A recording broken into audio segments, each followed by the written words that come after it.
আমি আপনাদেরকে এইটুকু অনুরোধ করব, এই জেলাটি মাননীয় প্রধানমন্ত্রী জনাব তারেক রহমানের জেলা। আমরা যারা বিএনপি করি, বিএনপির অঙ্গ সংগঠন যারা করি, এখানে শ্রমিক সংগঠন আপনারা যারা আছেন, মালিক সমিতির পক্ষে যারা আছেন, সবাই আমরা নিয়ম শৃঙ্খলার মধ্যে শান্তিপূর্ণভাবে বিধি মোতাবেক সবকিছু করব।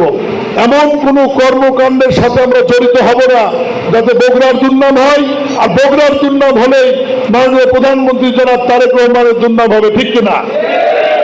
তবে এখন পর্যন্ত এই যে ৭৭ দিন হলো বিএনপি ক্ষমতায় অধিষ্ঠিত, এর মধ্যে বগুড়া থেকে বিন্দু মাত্র কোনো দুর্নাম বের হয়নি ইনশাআল্লাহ। বগুড়া বিএনপির নেতা কর্মীরা, মালিক সমিতির নেতারা, শ্রমিক ইউনিয়নের নেতা কর্মীরা, সাধারণ সদস্যরা আমরা এমন নিয়ম মাফিক চলাফেরা করছি, আলহামদুলিল্লাহ আগামী 5 বছর এই শৃঙ্খলা, এই নিয়ম আমরা বলবৎ রাখতে চাই। আমি আর বক্তব্য বাড়াবো না। আজকের এই অনুষ্ঠানে যদিও আমি প্রধান অতিথি, কিন্তু আমার সব বড় নেতা আমার পাশে বসা। আমি মন্ত্রী হিসেবে প্রধান অতিথি হয়েছে, কিন্তু উনি আমার নেতা, উনি আমার জেলার সভাপতি, আমার মুরব্বী, আমার বড় ভাই, সবকিছু বিষয়ে আমি ওনার সাথে পরামর্শ করি। সেই কারণে আজকের এই অনুষ্ঠানের সবথেকে বড় উনি প্রধান অতিথি, উনি মুরব্বী, উনি সবকিছু। আমি আজকে একটা ঘোষণা দিতে চাই। এই বাস স্ট্যান্ডটি অনেক পুরাতন, আপনারা কিন্তু কেউ দাবি করেননি।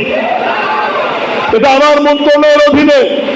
আমি চেষ্টা করব খুব দ্রুততম সময়ের মধ্যে এই বাস স্ট্যান্ডটি সংস্কার করে 3 কোটি লাগুক, 4 কোটি লাগুক, যাতে মোটর শ্রমিক ইউনিয়নের একটি বাসযোগ্য এবং পরিবহন মালিকদের গাড়ি রাখবার জন্য একটি সুন্দর ব্যবস্থা করা যায়, এই ব্যবস্থা করা হবে ইনশাআল্লাহ। এবং এ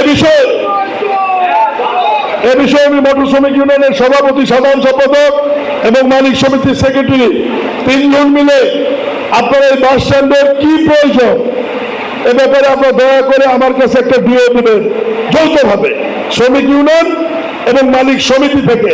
ঠিক তার আদলেই এস্টিমেট তৈরি করে আমি স্থানীয় সংসদ সদস্য বাদশাহ ভাইয়ের সুপারিশ নিয়ে, পরামর্শ নিয়ে যত দ্রুততম সময়ের মধ্যে সম্ভব আমি এই পুরাতন ঐতিহাসিক বগুড়া 4 মাথার বাস স্ট্যান্ডকে যতটুকু আধুনিকায়ন করা যায় করা হবে ইনশাআল্লাহ।